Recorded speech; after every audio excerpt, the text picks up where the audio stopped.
What's going on, y'all? Welcome to another episode of the Speak Up Sports Podcast with Cass, Christian, Shy. What's going on, fellas?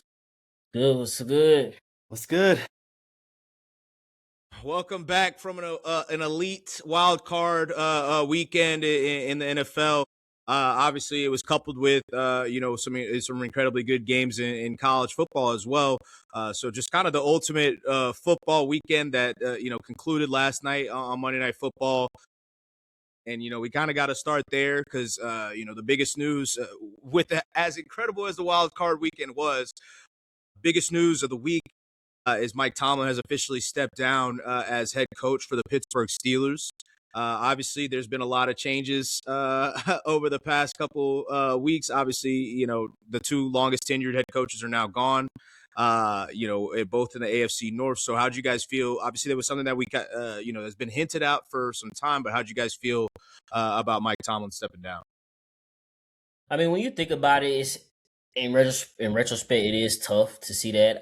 But I mean, like we already said, it's so long, it's only so much you can continuously go out the same way. You make the playoffs every year, or you get above 500, but you automatically out first round every single time, and it's amazing to see that he lasted long. And when you think about still an organization that they're on their fifth head coach out of the whole organization, so they like continuity, they like keeping with the same. But it was time for a change for both sides, I believe. I'm not sure if he will go into coaching again immediately at that, but it was needed for both sides. So not surprised. Wish it didn't have to be, because I think we all can say we like Mike Tomlin as a person and a coach, but they had to make a move, so it makes sense. Yeah, realistically, you gotta you can't keep accepting the same result every single year, and it's getting worse and worse. Like this time, they got whooped. But before that, I think I saw that the last 5 they lost by double digits. The last 5 playoff games that he coached lost by double digits, and most of that was in the first round. So it's like, how much of this are you going to accept? And I'm glad he made the decision, and they weren't I don't think they were reports they were never going to fire him. So I'm glad he made that decision. But yeah, I think either if he's not jumping in right away, maybe taking a year or so break, going to TV like it's being rumored, I think that's what's best. It's crazy though, because we have 9 head coaching openings. Like this league is about to look a lot different, come August. So it's honestly crazy that we're here. But now Andy Reid's the longest tenure. Yeah, and it's interesting, like you said, because it's been a staple that Mike Tomlin has been in Pittsburgh. So when you're playing Pittsburgh, you're expecting to hear from Mike Tomlin. You're expecting to see Mike Tomlin. There's a way that the Steelers, obviously, just historically, that especially since we've grown up, obviously we've heard the stories of the steel curtain and the defense and stuff like that, but that's obviously something that's still been kept up for the most part. As we were growing older, with Cowher, and then now with Tomlin taking over. But I don't know if he would. I don't think he would have ever gotten fired, and I definitely not this season.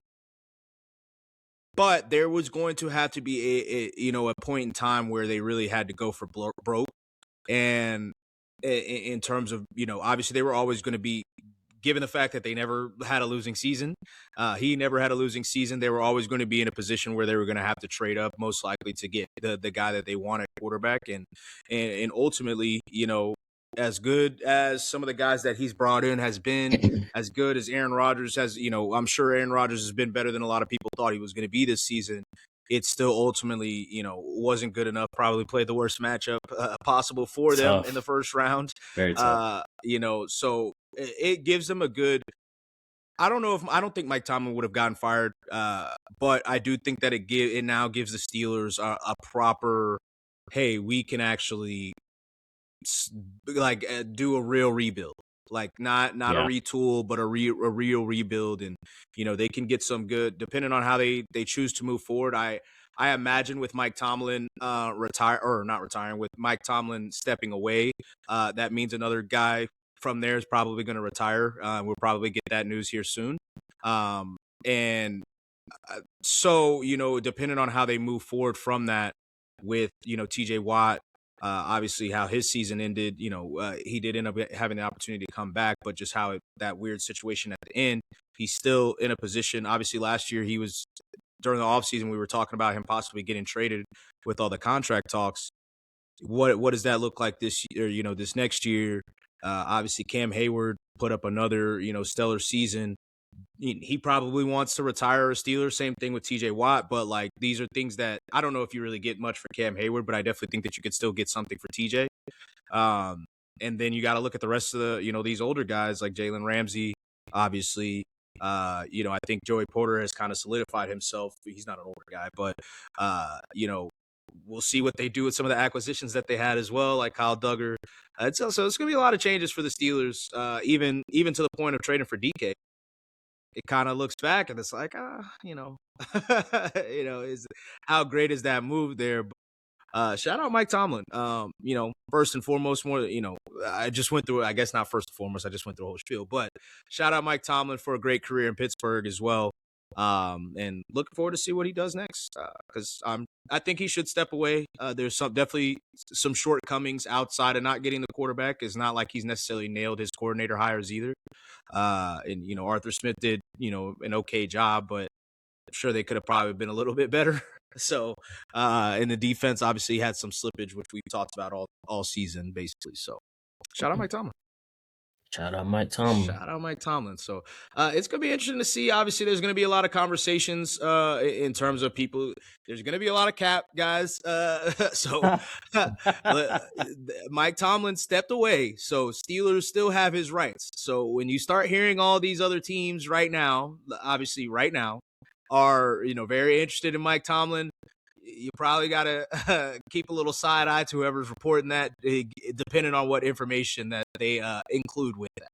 So,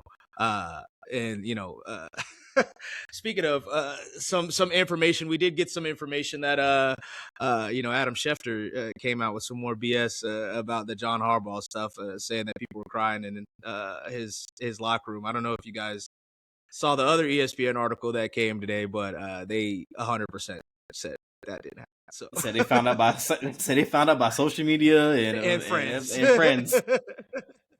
They were already at home. So I don't really know that, but before we get into the rest of some other moves that has been made, obviously we can go ahead and get back into the actual games themselves. But what was some of you guys' biggest takeaway from the Wildcard Weekend? I mean, like you said, especially the first few games, maybe not, obviously not last night, and I can say a little bit not beginning of the Patriots and Chargers game, but most of the game were close, man. They were good back and forth games. Some weird games at the same time, but I mean, I enjoyed the weekend. Obviously, shout out to my Eagles for putting me out of my fucking misery. Them niggas so trash, but shout out to San Francisco, man. Especially that offense. Being down a lot of players. Most would assume the Eagles should have took care of business, but I mean, Kyle got them boys coached up. I mean, they're gonna fight every time. So I can only say shout out to San Francisco for that.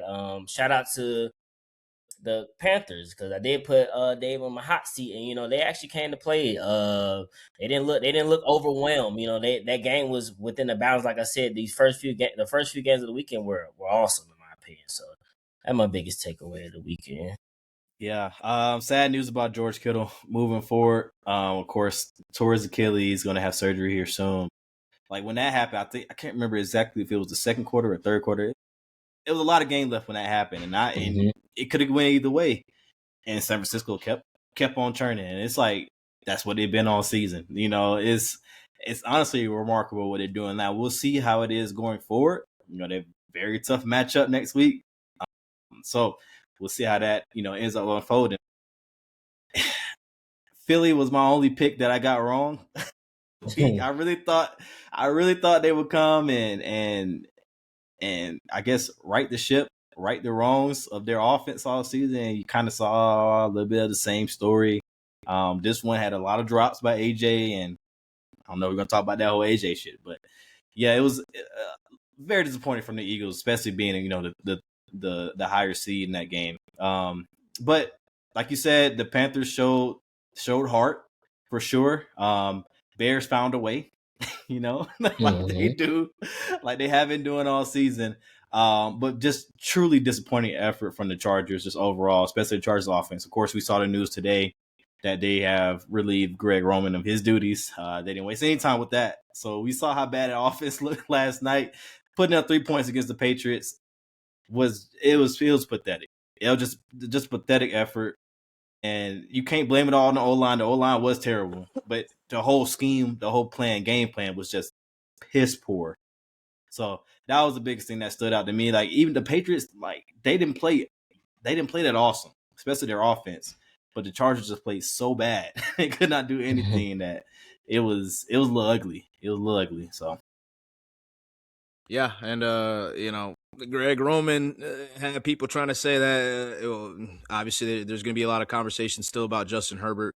I haven't had the luxury of hearing too much national media this week, so I don't know specifically how the stories are this week. But it's funny how everybody talks so much about how Lamar Jackson couldn't get anything done in the playoffs, and Justin Herbert was supposed to be this elite thrower of the football, and the results have basically been the same with both different guys.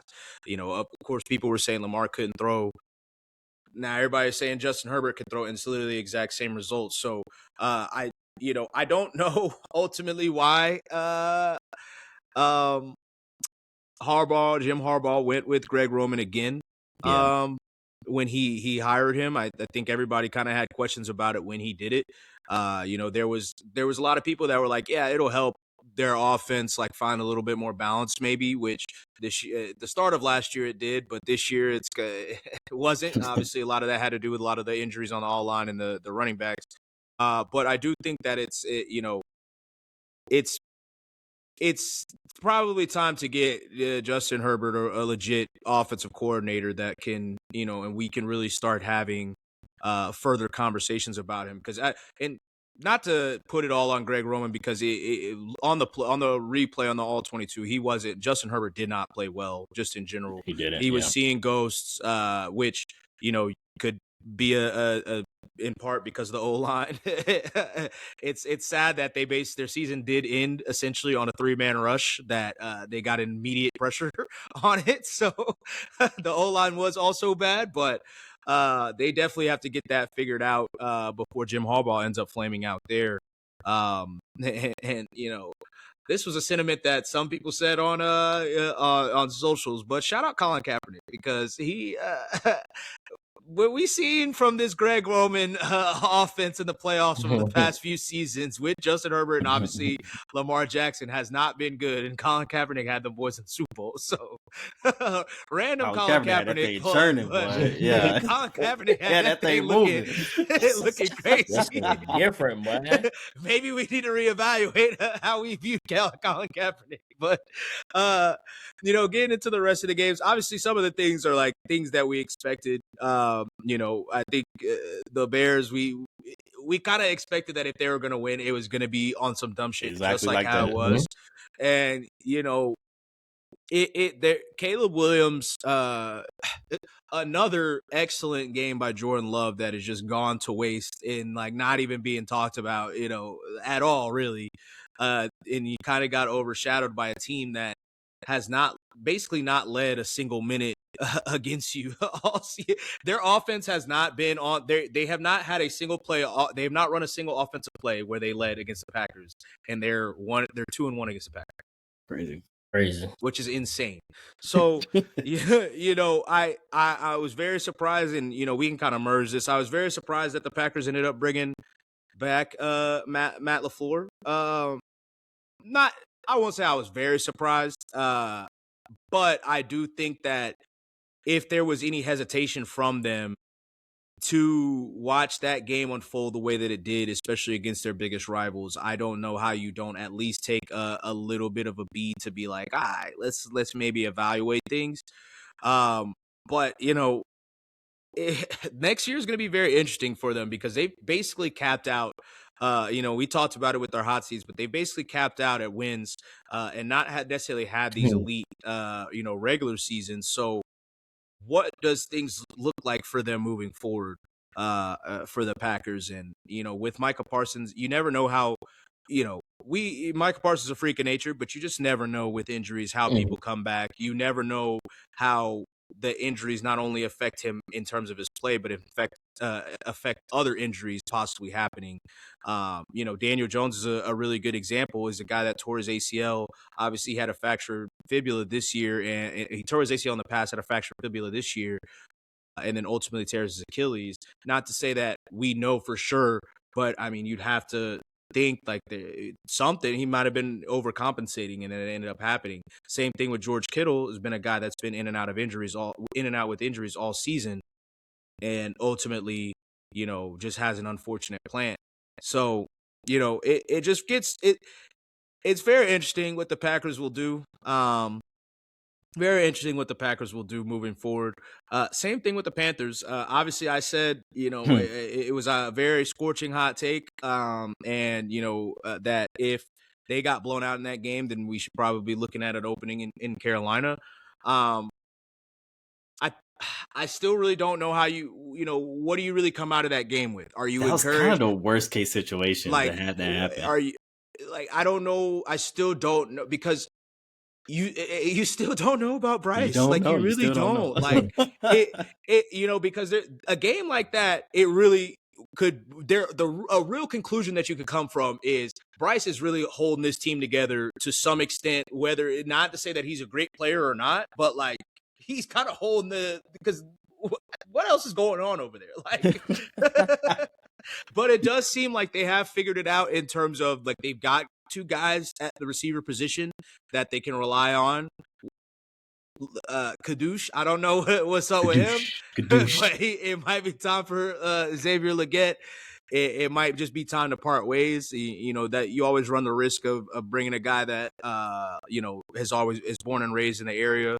Maybe it's just just need to get his mind right somewhere else, need a fresh start. But, ultimately, I still don't know where you go, following that game. But it was a great showing for them. And I told you guys it was going to be a 3-point game. Like, it was a close game. I expected it to be just because of how they played them before, the spread, and then the Carolina just being the fucking dumbest team in the world that is just, like, you can't get a real read on them. It's going to be very interesting to see what those two teams do. And then, obviously I talked about it last week. This is a very important game for the Eagles. We already got a coach firing that's happened, and then they wasted no time with that as well. Well, we got a coach being moved. Demotion. We got a coach demotion. He didn't get fired. I apologize there.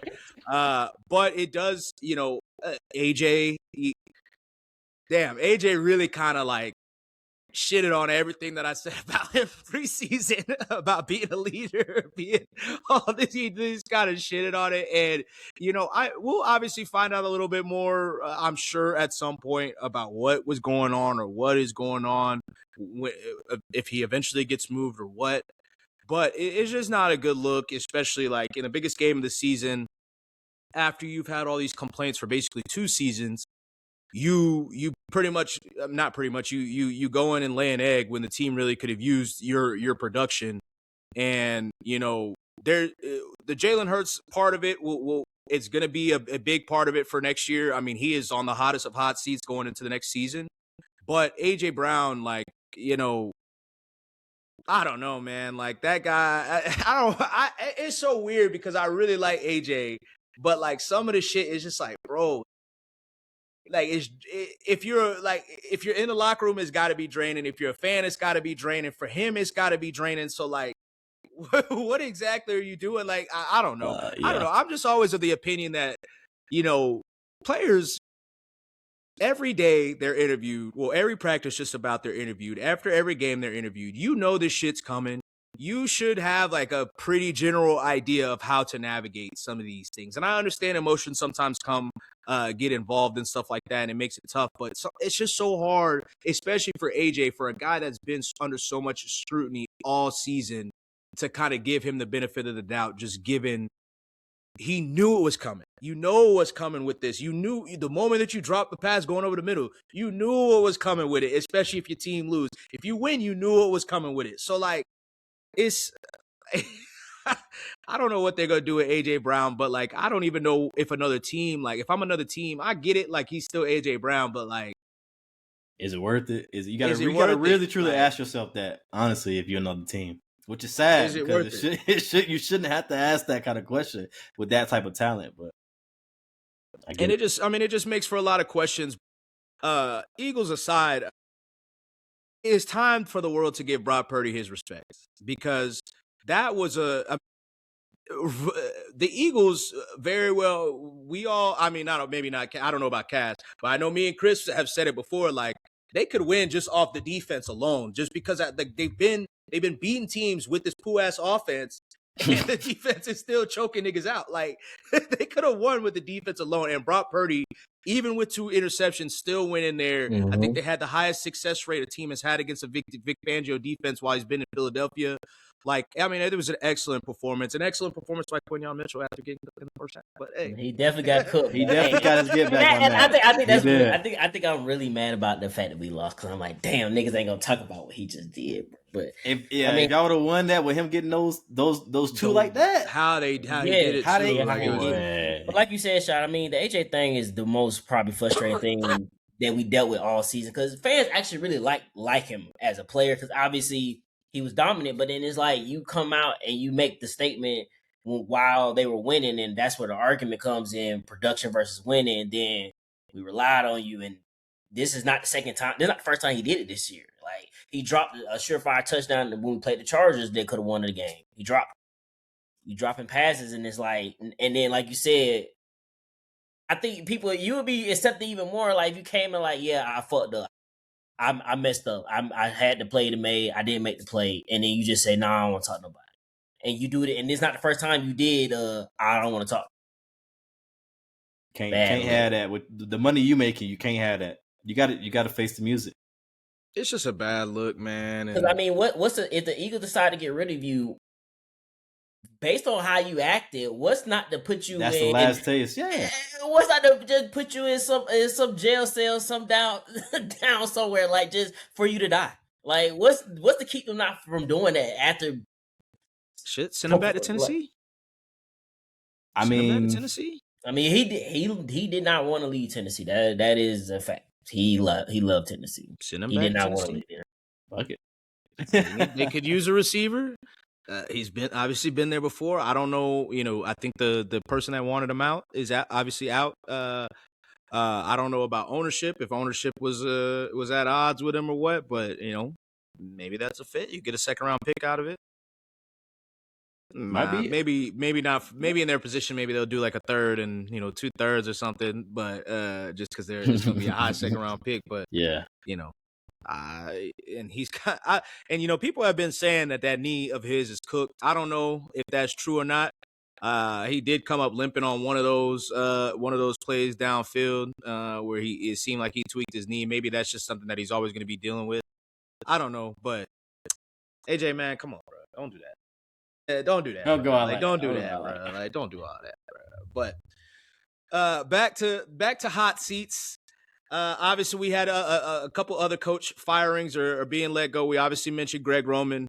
We mentioned Matt LaFleur being brought back, Kevin Patullo being demoted or moved to a different side of what do they do with Howie? Move him to the opposite. Hey, move to the other side of the building. All right, they're doing the same thing with Kevin. So. But this one was a little bit of a surprise, but given some of the people that have been let go, Mike McDaniel was officially let go from the Miami Dolphins. Obviously, that is something that Chris said was probably going to happen. But how did you guys feel about that? After saying that he was probably going to be involved in GM searches. So I did think he was going to get fired. But as the season went on, like I assumed that they were okay with what's going on. They're going to keep him. They got rid of the GM. And so I just don't know what happened behind scenes for you to just go ahead and check. Because if that's the case, you should have been got rid of him, in my opinion. You should have went ahead and did that and moved on if that was what you going to do. He's going to land on his feet somewhere. I don't think he would be a head coach this coming year. I think he would be somebody's offensive coordinator.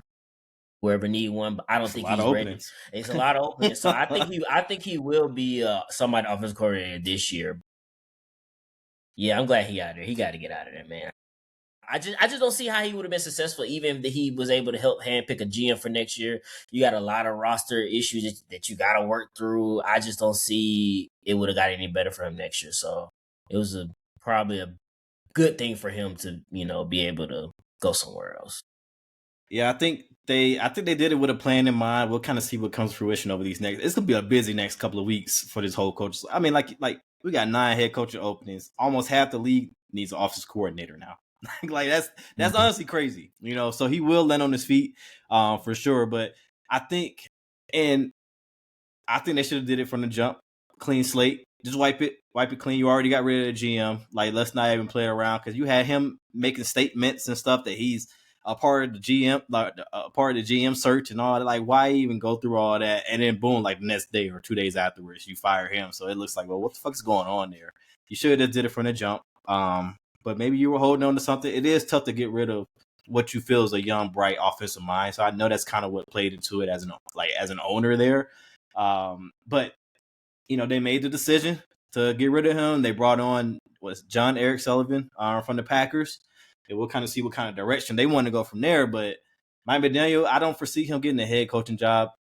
Maybe in the future, but it's tough for like guys like him and guys like Matt LaFleur now. They are like under heavy scrutiny for like they design good offenses, but game management and everything else about being a head coach is under question.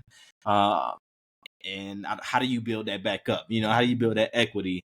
So that's a task that they'll have, but it wasn't super surprising though, for sure. Yeah, I was surprised. Obviously, I thought that I'm a big Mike advocate, and I do think that a lot of people, part of the reason outside of the things that you mentioned in terms of some of the game management, but I feel like a lot more of the reason is people look at how he looks and they're just like, this guy can't be a head coach, which I think is a bit unfair. Why is the skinny guy, nerdy guy can't be the head coach, but the big fat Rex Ryan into people's feet can, even though I think Rex Ryan's a good coach.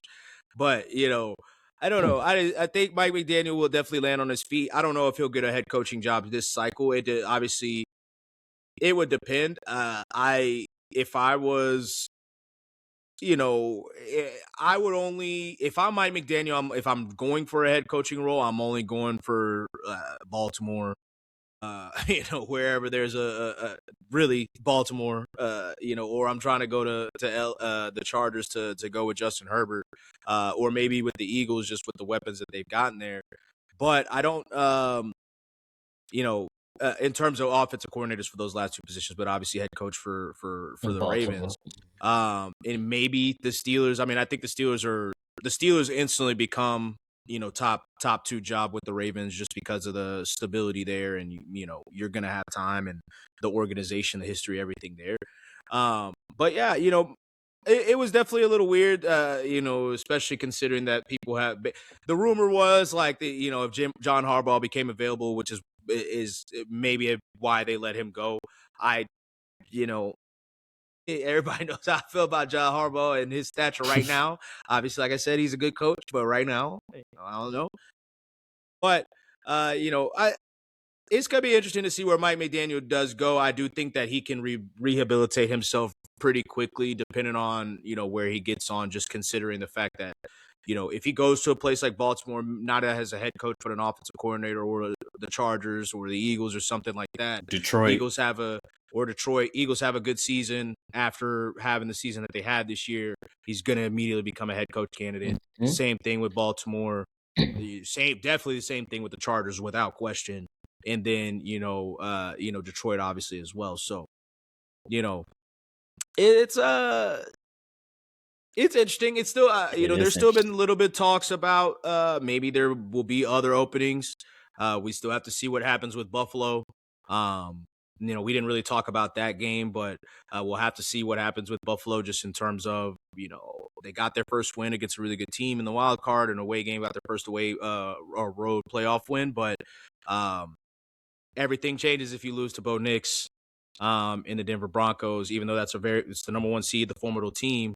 If you go in there and lay an egg, all that good graces goes right out the window. So we'll see how that goes as well. And obviously I talked about how there's been some shots thrown on that head coaching side. So Mike McDaniel will land on his feet. We'll see. Maybe there's already been rumors about the Steelers' job, possibly having interest in Robert Saleh. Maybe he brings him to Pittsburgh, which I do think would be a great pairing between the two as well. So we'll see. We'll see. We shall see. But that gives us a good time to segue into the hot seat watch. Who you guys got this week and who you had last week and why? Last week I had Dave Canales from Panthers head coach. Like you said, Shad, I mean, your team was okay. I stayed in the game. Stayed in the game enough to keep your job, really, because if they did get blown out, he probably would have got my hot seat this week. We talked about him earlier, but I mean, you have to put Matt LaFleur on the hot seat, man. I mean, this past year, you basically returned your same offense from the previous year, just to end up as a 7 seed again, and now you're at the first round. Well, I mean, at this point, I would have thought they would have let him go, just like y'all two. Y'all would have thought they would let him go. They kept him for whatever reason. Not sure what the reason is, but at this point, like you have to, you cannot be a 7 seed again. Like, and your offense can't middle out and fizzle out by the second half. That's basically what happened this past game. You started off good, but then basically you were going 3-and-out, and wasn't making any kind of moves in the second half, and that has been a repeated thing this entire year. You plunged and went and got Micah Parsons, which, I mean, unfortunately, he did get hurt. But that defense still was playing pretty solid most of the year, even once he went down. So we're going right back to that offense. This is your bread and butter. This is what you was brought in to do, and they decided to keep you another year. So like your entire year, like you got to show something. Like you got to do better than the 7th seed and winning 9 games. So Matt LaFleur, you're on a hot seat, man. So of course Matt LaFleur was who I had last week, and of course that happened. So I won't rehash it too much. Now we'll have to see what that contract looks like, the contract extension, that they're trying to come to. It could be some hiccups there. We'll see. So all Adam Schefter says they're going to try. They're expected to try.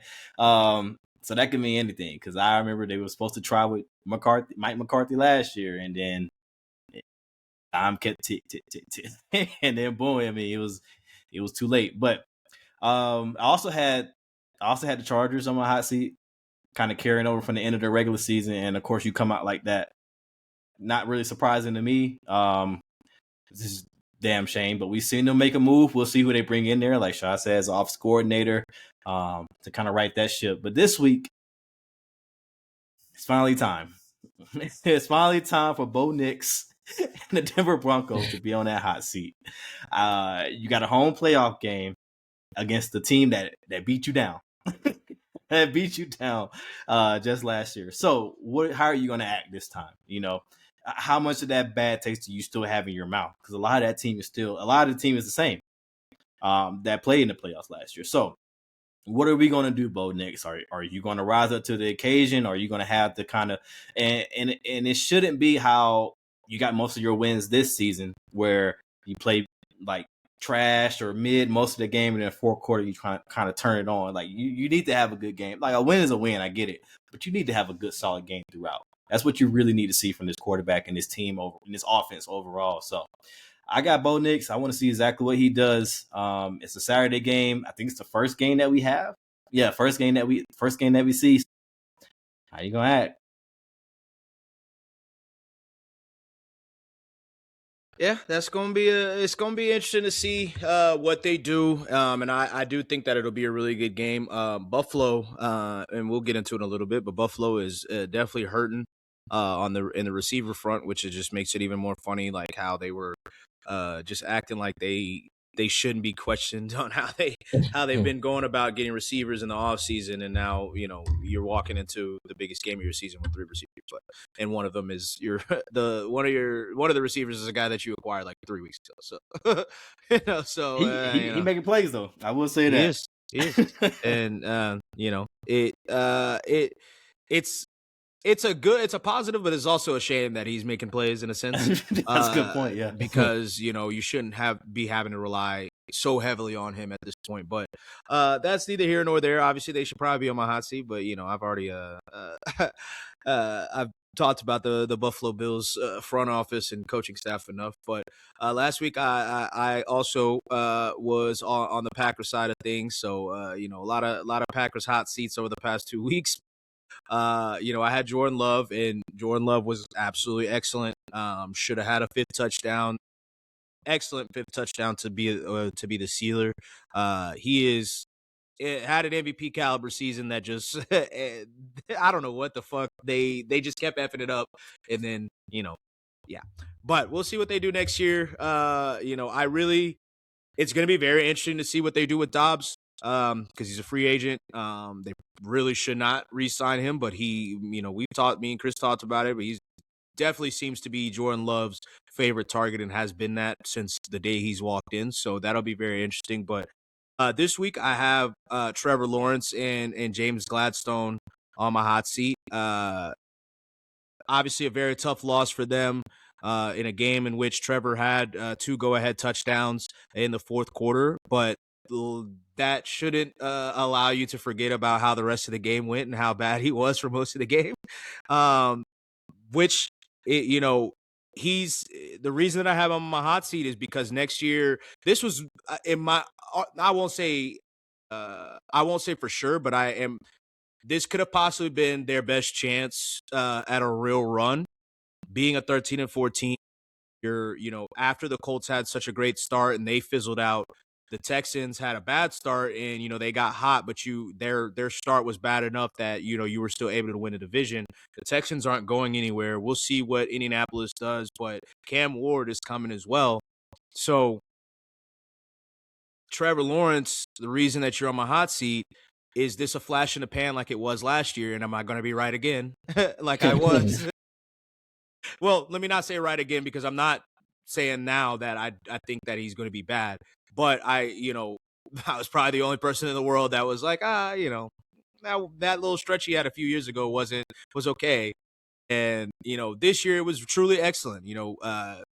35 total touchdowns, like 10 picks or something like that. A really great season, obviously going 13-4.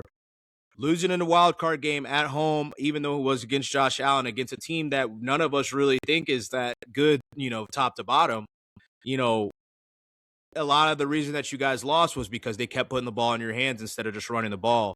So what does next year look like for you?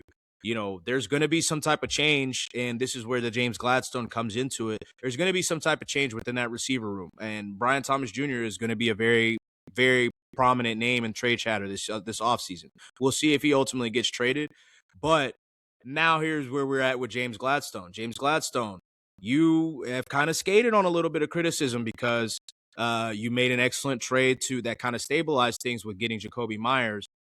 But with the way that game went, we got to peel the onion back a little bit, because Greg Newsome was a big time acquisition for you, where you traded a top cornerback for him, and Greg Newsome had a really rough game on Sunday and has been bad all season, really. He hasn't been good all season. And ultimately, neither of the cornerbacks, both of the cornerbacks, somebody made the comment on Twitter, and I thought it was so funny. Both cornerbacks, Tyson Campbell and Greg Newsome, played better with the Browns than they did with the Jaguars. So maybe that's a scheme thing. But next year looks very interesting, because you did whiff on what seemingly you have whiffed on the Greg Newsome thing. You did, stabilize things like I mentioned with Jacoby Myers, but Travis Hunter, regardless of how you look at it, I love Travis Hunter. I was raving about Travis all offseason. That seems to be a big whip, because he's now hurt. You now don't really have we don't have any clarity on what place he's at, and you traded a future first round pick. So how does this team improve next season? Because the draft this season wasn't great. obviously with Travis Hunter being the headliner and he's being out, the draft wasn't great this year. Like I said, you made some in-season trades that that kind of helped it, and the season went the way that it went. Is that fool's gold? I doubt you're going to get the same level of play that you got from Trevor this year. I'm not saying that he's going to be bad, but he was obviously excellent to a point where people are going to have him on the MVP ballots. So you're probably not going to get that play again. I'm just being realistic on who the man has been his whole career. It's probably not going to be that. So what are you going to do to improve this team? Brian Thomas Jr., like I said, is going to be a trade chip. Are you going to trade him? Are you going to make Travis your full-time receiver? Because Parker Washington has emerged, and he's not a guy that you can put back on the bench. Jacoby Myers not going on the bench. Obviously, you signed him to a contract. So what happens there? The cornerback room is rough. Are you going to employ him full-time at cornerback? How is he going to look coming off of really his first real injury? So there's just a lot of questions that's going to go for Jacksonville. And once again, not having that first-round pick, he's really skated that everybody else that doesn't have a first-round pick next year, that traded their future first-round pick, has been talked about and criticized. Jacksonville has not. Will those conversations start to pick up this offseason? So James Gladstone, Trevor Lawrence, you guys got your work cut out for you for next year. So you guys are on the hot seat. That's a great point. Losing a home game after winning 13 games is very tough. That's not a good look. And the first round pick, because that's just something. I guess it's the player, so everybody think, oh, Travis Hunter, and this, that, and the third. But that's an important deal for them guys to lose a first round pick. So we'll see. Like I said, everybody else that's traded a future first has been criticized heavily. Mm-hmm. Everybody else, we know. Everybody else has been heavily criticized. So it was working out like that. That you were 13-4, but you need at least one playoff win to kind of get that shit off. It needs to come now. So something's this offseason there was gonna be conversations. We'll see how things go, because they do still have they still have to solidify their O-line. They have to figure out what they're gonna do with Trayvon Walker. So it's not like they just have like a wealth of resources, which is why Brian Thomas Jr. is gonna be very huge. It's gonna be interesting. But with that being said, let's go ahead and get to the picks. What was he looking like last week? And let's go ahead and get into this week's. Yeah, Shy, rough week for you. You kind of went against the grain there. The funny thing is, I think you're only the ones you got right. You actually did pick Chicago, but we all picked the Rams. But of course, like I mentioned earlier, Philly was the only one I had wrong, so I was at 5. Chris, you went 3 out of the 6. Of course, you picked Green Bay, you picked Jacksonville. Of course, you picked your Eagles. So that brings the total to this. Huh? I said it disappointed me, bro. But go ahead. It was a little rough. So total that this season, I'm at 59. Chris, you're at 58. Shy, you're at 56. All right, let's go ahead and get into this week divisional round playoffs. After they got it's going to be a tough act to follow after last week. So first game of this week, obviously, Cass mentioned it earlier. We got Buffalo going to Denver. Who you guys got and why? It's a pretty good game. I'm gonna roll with Denver with this one. I think they will start off slow, just because they had their break or whatnot. I think they will start off a little slow, but I think that defense will keep Josh Allen at bay, and I think they go ahead and get this dub. It's gonna be a close game, probably like a 6-point game or something like that. But I think Denver will eventually get this win. This is a very tough one for me to pick. Josh Allen is still battling injuries. Like you said, in receiver room, Shavers torn ACL that he was playing on apparently in the second half, which is wild. I'm gonna go with Denver in this one. I think the injuries catch up to Buffalo in this one. It'll be very disappointing to see Buffalo lose in this fashion, but I got Denver at home. I'm gonna rock with Buffalo in this one. I don't think that they will disappoint, and I don't necessarily think that Denver's a great matchup for them, or that Buffalo's a great matchup for Denver. Just in general, obviously, you mentioned the loss last year, which was a drubbing after the first touchdown.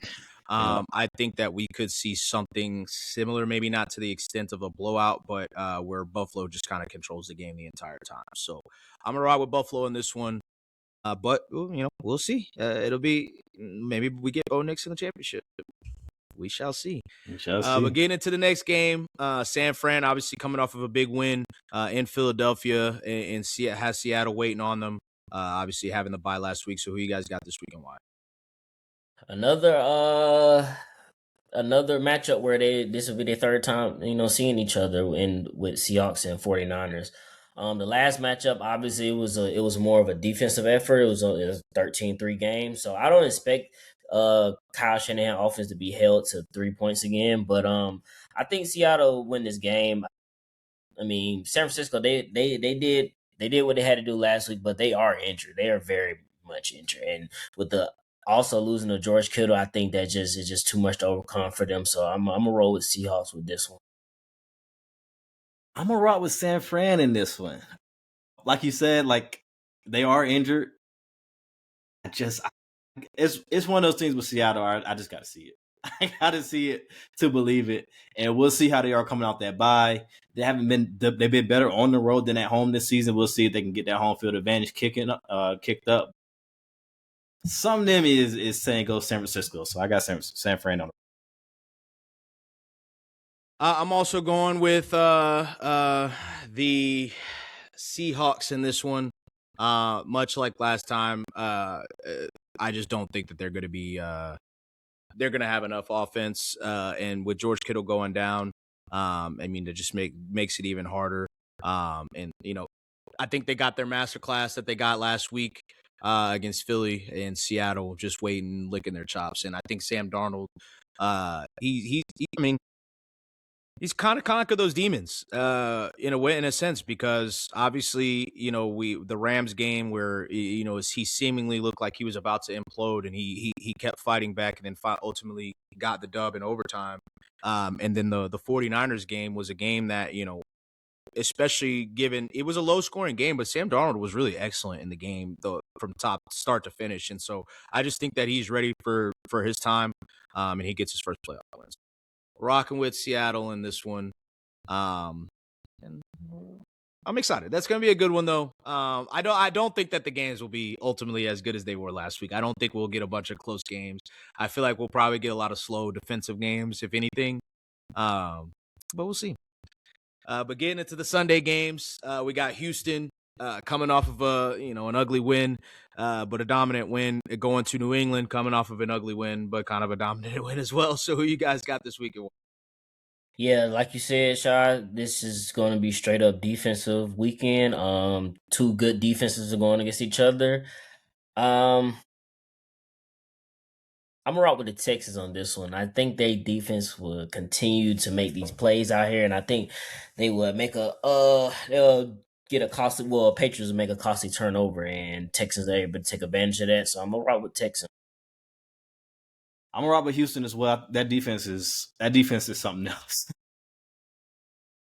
It'll be interesting to see if New England's offense can get back right, get back clicking. It's a tough team to do it against. So we'll kind of see how it goes, but I got Houston. Yeah, a very tough team to do it against, especially with Houston's D-line going against that Patriots offensive line. But I'm actually going to rock with New England in this one. CJ Stroud was also awful yesterday. We didn't talk about that. But he was awful. What were you doing? He has because of how his record has gone, and like I said, even back to his rookie season, I was kind of like, he had like a stretch where he kind of went on a run, like a 5-game stretch, but the rest of the games were just kind of like, and CJ is, we're putting him in the conversation because there's a lot of excellent throws. He's very average as a quarterback, and probably below average if we're being honest, just given how things have gone. Below average, man. Like if we're being honest about it, he has not been good really all season. Like, he has his moments, and that's not to say like he can be special. Don't get it twisted now. Like, he can be special, but in terms of a consistency basis, like, we've had multiple conversations where we've had multiple conversations across multiple seasons where we're talking about this offense stinks, like, and it's because of the quarterback. Like ultimately, like especially when you draft 2 receivers in the first top 100 picks. You got Kirk there, you got Nico, which Nico might not play, which is that'll be a big thing for this game for sure. And that's also another thing that is. But ultimately, like, I really like CJ, but we talked about, obviously they made a coordinator change from last year to this year. So there were some things that he had to figure out. But with that being said, there's too many times where it's like disgusting football. Like, it's not just like it's like bad, it's not bad. So he's not a below average quarterback. Let me make that clear. I'm just saying that there's plenty of times where he plays below average football more often than he plays elite football.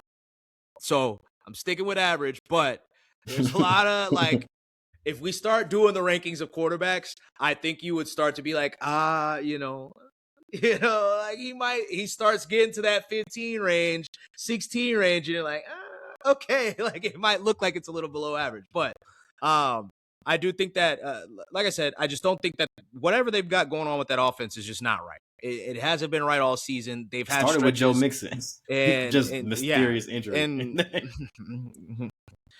we don't even need to talk about that. Yeah, so I'm rocking with New England in this one, getting the home win. But yeah, I'm rocking with New England in this one, and I'm just going to stick with it. And then getting into the last game of the week, we got the Rams, obviously coming off of a clutch win, going against Chicago, coming off of a clutch comeback as well. So who you guys got and why? Man, it's a tough one to pick for me. But hey, I had to do what y'all do, man. The Bears, they just somehow make it happen at the end of the game. Somehow they make it happen in the game. And the Rams, their last few games have been very iffy for them. It's been like a back and forth, up and down type of game for both offense and defense of the Rams. Like, Matthew Stafford turned the ball over, defense will give up a lot of points here and there. Last few matchups they had, and like from, I guess you could say, like week 15 to now. So I'm right with the Bears on this one. They're at home. I don't know what the weather is, but I'm assuming it's going to be very cold out there. I don't know if it's snowing or not. Somehow, some way, they're gonna make some magic happen. They're gonna win this game. I can't keep going against them. So. This is gonna be the week I don't pick them. I wouldn't be shocked though, Chris. They found a way to win this game, and I would not be shocked if this game turns flips because of a late fumble by somebody where Chicago recovers it. But I'm gonna go with the Rams on this one on the road. I think you see a big game from Devontae Adams in this one. Yeah, I don't have too much more to say because it could go either way. It truly could, but I'm gonna go with the Rams on the road. Yeah, I'm also rocking with the Rams in this one. I think that if the Rams were going to slip, that the Carolina game was the game. And to be quite honest, we said Carolina fumbled. Carolina should have won that game. They should have caught that pick, and they would have probably went down and scored just because of how the momentum was going and how dumb that team is. So, like, I think the Rams really skated, and I think that it was probably good for them. I think that the defense comes away with the dominant win. And that was a hell of a play by Puka though to knock that ball out. It was play of the game, and hell play of a prevent play defense for the Rams. Too by them Knicks. And also a quick nugget here. Matthew Stafford. This is from Connor Allen on this is a tweet that I saved. Matthew Stafford has played 7 games against the Dennis Allen defense in his career. In those 7 games, 64% completion percentage, 18 touchdowns, 4 interceptions. 3 of those interceptions came in one game, all of which went for a touchdown. So I think he's going to end up carving up that defense if it does end up coming down to Matt Stafford and him needing to win it with his arm. But I think his great season continues. MVP. So. Yeah, he is. Will probably be named the MVP here in a couple weeks. So, unless we get something like last year, but which you know, Never know. those all pro teams were a little rough, so we might. We might. So, but with that being said, that wraps up another episode of the Speak Up Sports Podcast. We got one more week before we get into the championship round, and who we get to see who finally represents both sides in the Super Bowl. We'll start getting into more basketball talk coming up here soon, and we shall see you then.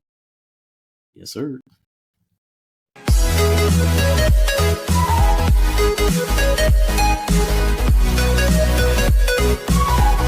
We'll be right back.